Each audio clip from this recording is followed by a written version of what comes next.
যে সকল সিদ্ধান্ত নিয়েছে এবং বাংলাদেশে বিএনপির জমানাতে যে সকল রাজনৈতিক সিদ্ধান্ত আগামী দিনের রাজনীতির যে গতি, সেই গতিকে নিয়ন্ত্রণ করবে। সেগুলোর মধ্যে সবচাইতে গুরুত্বপূর্ণ যে সিদ্ধান্ত, সেই সিদ্ধান্তটি হলো রাষ্ট্রপতির পদ থেকে জনাব শাহাবুদ্দিন চুপ্পুকে তড়িঘড়ি করে বিদায় করে দেওয়া। এই কাজটি যদি বিএনপি যেদিন ক্ষমতায় এসছে তার ১ সপ্তাহের মধ্যে করত, আমার কাছে মনে হচ্ছে যে এটা বিএনপির একটা স্মার্ট সিদ্ধান্ত হতো এবং এটা নিয়ে কোনো আলোচনা হতো না। কিন্তু যে সময়টিতে এবং যেভাবে এই কাজটি করা হয়েছে, এতে করে বিএনপির ত্রিমাত্রিক সমস্যা তৈরি হয়েছে। তার প্রথম সমস্যা হলো যে বিএনপি, সবাই ধারণা করছে বিএনপি ভয় পাচ্ছিল। রাষ্ট্রপতিকে ভয় পাচ্ছিল, জরুরি অবস্থাকে ভয় পাচ্ছিল, সেনাবাহিনীকে ভয় পাচ্ছিল, আওয়ামী লীগকে ভয় পাচ্ছিল এবং বঙ্গভবনকে, একটা তার ক্ষমতার যেটা কন্টেম্পোরারি যে পাওয়ার হাউস, একটা বিপরীতমুখী পাওয়ার হাউস, এই আতঙ্ক তাকে তাড়া করছিল। এবং আপনারা জানেন যে যেকোনোভাবে, যেকোনো মূল্যে আপনার মধ্যে যদি একবার কোনো ভয় ঢুকে যায় এবং সে ভয়ের কারণে যদি আপনি কোনো একটা কাজ করেন, টুডে অর টুমরো, সেই ভয় আপনাকে অবশ্যই তাড়িত করবে এবং সেই ভয়ের কারণে প্রকৃতিগতভাবে আপনি ওই যে বিষয়ে ভয় পেলেন, ওই বিষয় আপনার জীবনে অবশ্যই ঘটবে। এটা হলো একটা প্রকৃতির নিয়ম। তো বিএনপি রাষ্ট্র ক্ষমতায় এসছে, তারা একজন দলীয় রাষ্ট্রপতি পদে নিয়োগ দেবে, এটা একেবারে স্বাভাবিক এবং এই কাজটি ১ মাসের মধ্যে হতো, ১৫ দিনের মধ্যে হতো। এখানে শাহাবুদ্দিন চুপ্পু সাহেব থেকে শুরু করে অন্য কারা যারা আছে, কেউ এটা নিয়ে কোনো কথাবার্তা বলতে পারত না। কিন্তু যখন তাকে অলনে ছাড়েন, একেবারে ৫ মাসের মাথায় খুবই দ্রুততার সাথে উইদিন 7 ডেজ তাকে সেখান থেকে সরিয়ে দেওয়া হলো এবং নানা কথা বাতাসে ঘুরে বেড়ালো। তিনি লন্ডনে গেলেন, অর্থাৎ শাহাবুদ্দিন চুপ্পু সাহেব লন্ডনে গেছেন। সেই লন্ডনে বসে তিনি শেখ হাসিনার সাথে কথা বলেছেন এবং এই অপরাধে তাকে মানে ক্ষমতাচ্যুত করা হলো ইত্যাদি নানা রকম কথাবার্তা। কিন্তু বাস্তবতা হলো যে বিএনপির মধ্যে একটা ভয় ঢুকে গিয়েছিল যে কোনো কারণে যদি কেউ, অর্থাৎ রাষ্ট্রপতির যে ইনহেরেন্ট পাওয়ার আছে, সেই ইনহেরেন্ট পাওয়ার দিয়ে তিনি অনেক কিছু করতে পারেন। রাষ্ট্রপতিকে বাগে রেখে ক্যান্টনমেন্ট যে কোনো সময় যে কোনো সরকারের বিরুদ্ধে একটা কঠোর সিদ্ধান্ত নিতে পারে, সামরিক আইন জারি করতে পারে, তারপরে তারা জরুরি অবস্থা জারি করতে পারে, রাষ্ট্রপতিকে দিয়ে পার্লামেন্ট ভেঙে দিতে পারে, আরও অনেক কিছু করতে পারে। তো এই কাজগুলো শাহাবুদ্দিন চুপ্পু সাহেবের দ্বারা হতে পারে। এই যে তার আতঙ্ক, এই যে তার ভয়, এটা শাহাবুদ্দিন চুপ্পু নয়, এ পদে এখন যারাই আসবে, সেটা মির্জা ফখরুল সাহেব আসুক কিংবা এমনকি জুবাইদুর রহমান আসুক, এই ভয়টা সবসময় তাদের মধ্যে থেকে যাবে। বোঝার চেষ্টা করুন, ইতিহাসের যাকে সবচেয়ে আপন মনে করা হয়, একেবারে আপন, সেই আপন মানুষের দ্বারাই কিন্তু পৃথিবীর সবচেয়ে নির্মম হত্যাকাণ্ডগুলো ঘটে। ইতিহাসের আমাদের এই পাক ভারত উপমহাদেশের খুব নামকরা একজন সম্রাট ছিলেন, মগধের সম্রাট বিম্বিসার। বিম্বিসারের ছেলে অজাতশত্রু। তো অজাতশত্রু যখন গর্বে এলেন, তো তখন জ্যোতিষীরা বলল যে এ ছেলে জন্মগ্রহণ করে তার পিতাকে হত্যা করবে। তো যা হোক, পিতাকে হত্যা করবে।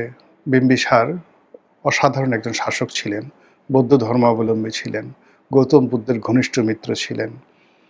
তো কাজেই তিনি জ্যোতিষীদের বললেন যে আচ্ছা ঠিক আছে, এটা নিয়তি, কিন্তু এটা কি করা যায়, এটাকে কি করা যায়? তো বলল যে ঠিক আছে, সে ছেলে যা চায় সেটা তাকে দিয়ে দেওয়া হোক। দিয়ে দিলে হয়তো হতে পারে, কিন্তু ইট নট শিওর। এর মধ্যে ছেলে বড় হলো। বড় হওয়ার পরে অল অন এ সাডেন একদিন বিভিন্ন লোকের পরামর্শে সে তার পিতার রুমে ঢুকলো, পিতাকে হত্যা করতে উদ্যত হলো। তার যে বডিগার্ড, সেই বডিগার্ড তাকে ধরে ফেললো। ধরে ফেলার পরে এখন রাজা তাকে ক্ষমা করে দিলেন এবং ওই জ্যোতিষীদের কথা তার মনে পড়লো, তিনি ছেলের বরাবরে সিংহাসন দিয়ে তিনি চলে গেলেন বনবাসে, বিম্বিসার বনবাসে গেলেন। তো সেখান থেকে তিনি মাঝে মধ্যে তার রানীকে দেখতে আসেন, প্রাসাদে দেখতে আসেন। অজাতশত্রুর যারা মন্ত্রী মিনিস্টার তারা বলার চেষ্টা করলো যে আপনি দেখেন এই লোক যতদিন জীবিত আছে ততদিন পর্যন্ত আপনি কোনদিন রাজা হতে পারবেন না, আপনাকে রাজকুমারী ভাববে। এই দেখেন সে বনবাস থেকে আসছে আর প্রাসাদের সব লোক তাকে মহারাজ মহারাজ করতেছে, আপনি যে মহারাজ এটা কেউ মানে মানছে না। তখন অজাতশত্রু বলল যে কি করা যায়, বলে তাকে যে কোনোভাবে মেরে ফেলতে হবে। এরপর সে তার বাবাকে অ্যারেস্ট করে ফেলল এবং সেই কাহিনী যদি আপনি পড়েন, বিশাল কাহিনী কিভাবে তাকে মারা হলো, তখন আপনি বুঝবেন যে ভয় থেকে আতঙ্ক থেকে মানুষ কি করে। এবং নিজের ছেলে এবং নিজের বাপ একই ধরেন আওরঙ্গজেবের এবং শাহজাহানের ঘটনা তো আমরা সবাই জানি। একইভাবে অ্যাগ্রিপিনা এবং তার স্বামীর ঘটনা, মানে নিরো, সম্রাট ক্লডিয়াস নিরো এবং তার বাবার এবং মায়ের ঘটনা আমরা জানি। স্ত্রী তার স্বামীকে মেরে ফেলল। আবার যে সন্তানের সিংহাসনে বসানোর জন্য, নিরোকে বসানোর জন্য তার স্বামীকে মেরে ফেললো, সেই সন্তান আবার তার মাকে মেরে ফেললো। এইরকম ঘটনা অনেক ঘটে। ফলে এখানে যে কোনো কারণে যদি রাষ্ট্র ক্ষমতা নিয়ে কারোর মধ্যে ভয় তৈরি হয়, তাহলে সেই ভয় তাকে খাবেই, টুডে অর টুমরো। সেই দিক থেকে এই যে বঙ্গভবনকে নিয়ে বিএনপির যে ভয়, এই ভয় ইনহেরিটেড। এই বঙ্গভবনে যে ঘটনাগুলো ঘটেছে বিএনপি, সেই বঙ্গভবন থেকেই তার উত্থান হয়েছে। এই বঙ্গভবনে যে ঘটনাগুলো ঘটেছে তার প্রেক্ষিতে জিয়াউর রহমানকে অন্তত ২০ বার হত্যা চেষ্টা করা হয়েছে এই বঙ্গভবন থেকে। এই বঙ্গভবন থেকে আব্দুর রহমান বিশ্বাসের জামানাতে বিএনপিকে ক্ষমতাচ্যুত করে মিলিটারি কুয়ের মাধ্যমে জেনারেল নাসিম উচ্ছেদ করার চেষ্টা করা হয়েছে। এই বঙ্গভবন থেকে ইয়াজউদ্দিন সাহেবকে তারা বসানোর পরও এই বঙ্গভবন থেকেই মানে বিএনপির পতন হয়েছে। এই বঙ্গভবনে তার নিয়োজিত প্রেসিডেন্ট যখন ক্ষমতা, ঠিক সেই সময় তারেক রহমান সাহেবকে ফ্যানের সঙ্গে টানিয়ে তার মেরুদণ্ড ভেঙে দেওয়া হয়েছে। কাজে সেই বঙ্গভবন সম্পর্কে তাদের যে ভয়, এটা প্রথাগত, চিরায়ত এবং চিরন্তন। সেই ভয়টা তারা এখনো পর্যন্ত কাটিয়ে উঠতে পারেনি। ফলে সেই ভয় থেকে যেহেতু এই জমানাতে এসে তারা প্রথম তড়িঘড়ি করে রাষ্ট্রপতি চুপ্পুকে বাদ দিয়ে এই যে মির্জা ফখরুল, বা ধরেন এখনও মির্জা ফখরুলকে দিলেন, কদিন পর হয়তো আইরিন খানকে দিলেন, কদিন পর হয়তো জুবাইদুর রহমানকে দিলেন। এর আগে তো এখানে বি চৌধুরীর মতো মানুষ তো বেশি দিন থাকতে পারেননি। কিন্তু সমস্যাটা তো ওখানে নয়। সমস্যা হলো যে আপনি যেই জায়গাটাতে ভয় করবেন, যে বিষয় ভয় করেন, ওটাই আপনাকে খাবে। বনের বাঘে কখনো খায় না মানুষকে, যেভাবে মনের বাঘে খায়।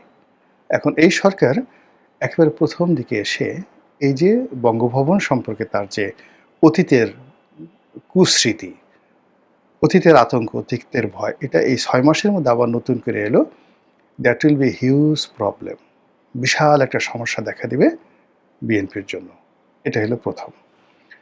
২ নম্বর হলো যে এটি কেবলমাত্র বঙ্গভবন সংক্রান্ত নয়। এই বঙ্গভবনকে কেন্দ্র করে যে মার্কিন ডিপ স্টেটের একটা চাল, এই বঙ্গভবনকে কেন্দ্র করে জুডিশিয়ারি, অর্থাৎ একটা জুডিশিয়ারি যে একটা কু হওয়ার যে একটা চাল, এটা কিন্তু শেখ হাসিনা জমানাতেও এই জুডিশিয়াল কু হওয়ার চেষ্টা করা হয়েছিল। প্রধান বিচারপতির পদে থেকে এস.কে. সিনহা, তিনি শেখ হাসিনাকে উচ্ছেদ করবেন, এরকম একটা আতঙ্ক শেখ হাসিনার মধ্যে ছড়িয়ে পড়েছিল। আদৌ বাংলাদেশে কু করা সম্ভব কিনা, বা জনাব এস.কে. সিনহা এই কাজটা করতে পারতেন কিনা, বা আদৌ করতেন কিনা, আবার সেটা সম্ভব হতো কিনা, এটা অ্যাবসলিউটলি, যেমন পাকিস্তানে একবার ইফতেখার সাহেব, চিফ জাস্টিস ইফতেখার সাহেব, তিনি একটি জুডিশিয়াল কু করে ফেলেছিলেন, যার ফলে জেনারেল পারভেজ মোশাররফ ক্ষমতাচ্যুত হয়েছিল। তো সেইভাবে এস.কে. সিনহা কি শেখ হাসিনাকে করতে পারতেন কিনা সেটা পরের ব্যাপার, কিন্তু শেখ হাসিনা ভয় পেয়ে গিয়েছিলেন এবং সেই ভয় পাওয়ার কারণে কি হলো, তিনি এস.কে. সিনহাকে যেভাবে আউট করলেন, এবং ওই আউট করার ফলে সুপ্রিম কোর্টে যে শূন্যতা তৈরি হলো, এস.কে. সিনহার পরে যে শূন্যতা তৈরি হলো, সেই শূন্যতার কারণেই শেখ হাসিনার পতন হলো, ওই মানে যাকে বলা হয় সুপ্রিম কোর্ট থেকে, বঙ্গভবন থেকে নয়, ক্যান্টনমেন্ট থেকে নয়। তার পতনটা হয়েছে কিন্তু মানে সবাই দায়ী করে এই ছাত্র আন্দোলন ইত্যাদি ইত্যাদি। কিন্তু যদি ক্যান্টনমেন্ট সবকিছু মানে সুপ্রিম কোর্ট যে সিদ্ধান্তটা নিয়েছিল, সরকারের পক্ষ থেকে যে সিদ্ধান্তটা নিতে বলা হয়েছিল এই বৈষম্য বিরোধী আন্দোলনের ব্যাপারে, ওটা যদি তড়িঘড়ি করে নেওয়া হতো, ছেলেরা কিন্তু ঘরে ফিরে যেত, তাদের কোনো মুখ থাকতো না। কিন্তু মাত্র 2 সপ্তাহ শুনানির জন্য পিছিয়ে দেওয়ার কারণে এই যে ক্ষোভটা চলে গেল, ফলে কি হলো, যে ভয় শেখ হাসিনা করছে জুডিশিয়াল কু, তার সবচেয়ে অনুগত লোকদেরকে তিনি জুডিশিয়ারিতে দিয়েছিলেন এবং বিচারপতিদের অভিশংসনটা আবার সংসদের হাতে নিয়ে গিয়েছিলেন। এস.কে. সিনহা যেভাবে সেপারেশন মাজদার হোসেন মামলার আলোকে যেভাবে সুপ্রিম কোর্টের জন্য আলাদা একটি সেক্রেটারিয়েট গঠন করে মন্ত্রণালয়ের বাইরে পুরো জুডিশিয়ারিটাকে সুপ্রিম কোর্টের আন্ডারে আনতে চেয়েছিলেন, পুরো জিনিসটা শেখ হাসিনা উল্টে দিয়েছিলেন। এবং পরবর্তীতে এস.কে. সিনহার পর যারাই আসেন তারা শেখ হাসিনার এত অনুগত, যেটা লোয়ার কোর্টে মানে লোয়ার কোর্টেও এত আনুগত্যটা সরকারের প্রতি কেউ দেখায় না।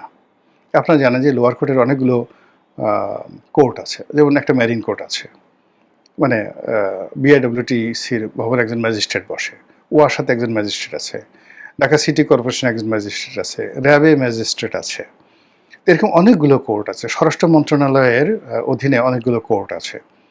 এখন এই কোর্টগুলো স্ব মন্ত্রণালয় বা বিভাগের প্রধানকে, ওই জাতীয় রাজস্ব বোর্ডের একটা কোর্ট আছে এরকম, তারপরে ভ্যাট অ্যাপিলেট কর যেটা কোর্ট, তার সাথে সাথে একটা শ্রম আদালত আছে, এরকম অসংখ্য কোর্ট আছে। যেমন শ্রম আদালত এখন শ্রম মন্ত্রণালয়ের যতটা না দাবিদারি করে, বা এনবিআরের যে ভ্যাট অ্যাপিলেট ট্রাইব্যুনাল, ওখানে যে কজন বিচারকরা আছেন জয়েন্ট ডিস্ট্রিক্ট জাজ পর্যায়ের, তারা এনবিআরের চেয়ারম্যানকে যতটা প্রিভিলেজ বা পাত্তা দেয়, তার সে 1000 গুণ সুপ্রিম কোর্ট শেখ হাসিনার জমানাতে আওয়ামী লীগের মন্ত্রী এমপিদেরকে দিত। এমনকি হারুনকেও, মানে পুলিশ কর্মকর্তা হারুনকেও চিফ জাস্টিস প্রিভিলেজ দিতেন।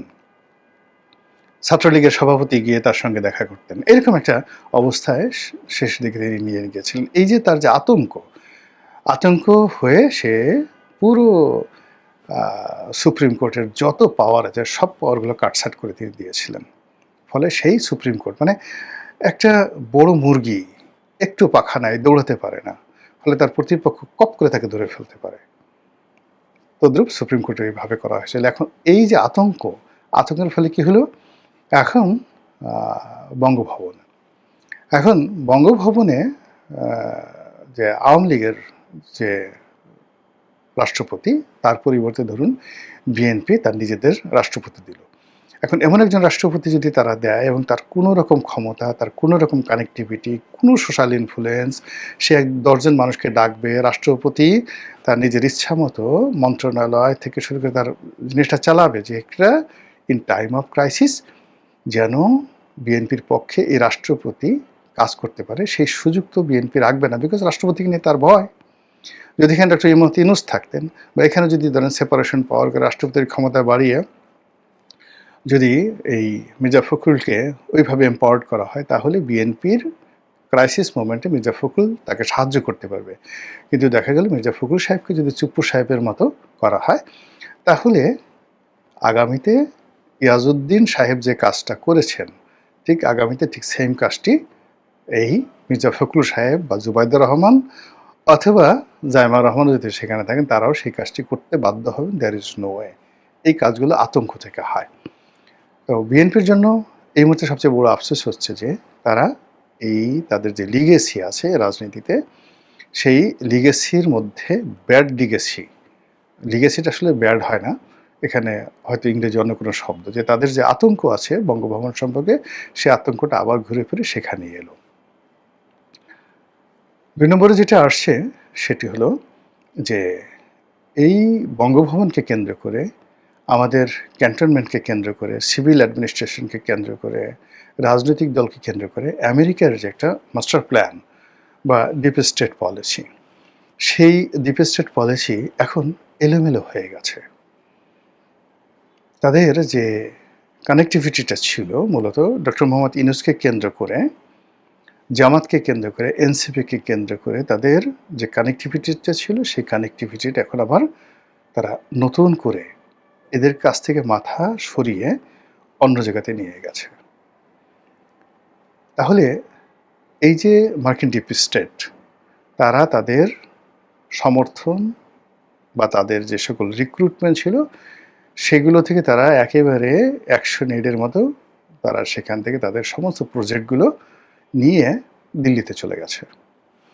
এখন দিল্লিতে গিয়ে এটা কি রয়ের উপর দিল, আওয়ামী লীগের উপর দিল, নাকি জামাতের উপর দিল, নাকি আবার বিএনপির সাথে তারা একটা ভালো সম্পর্ক স্থাপন করে ফেলেছে, এটা নিয়ে কিন্তু যথেষ্ট সন্দেহ আছে। এর ফলে আমেরিকার মতো একটা বৃহত্তর শক্তি যদি এখানে সরকারের সাথে কন্ট্রাডিক্ট করে এবং কনফ্লিক্ট করে এবং এই দুর্বলতম সময়, তাহলে সেটা সামাল দেওয়া কোনো অবস্থাতেই বিএনপির পক্ষে সম্ভব হবে না। ফলে এই যে সুপ্রু সাহেবকে সরানো হলো, এটা আগামী রাজনীতিতে একটা যুগান্তকারী ঘটনা ঘটবে। এবং এই চুপ্পুর এই ঘটনায় এই যে হঠাৎ করে তাকে বাদ দিয়ে দেওয়া, এটা যে কারণে করা হোক না কেন, it will be treated as a greatest political blunder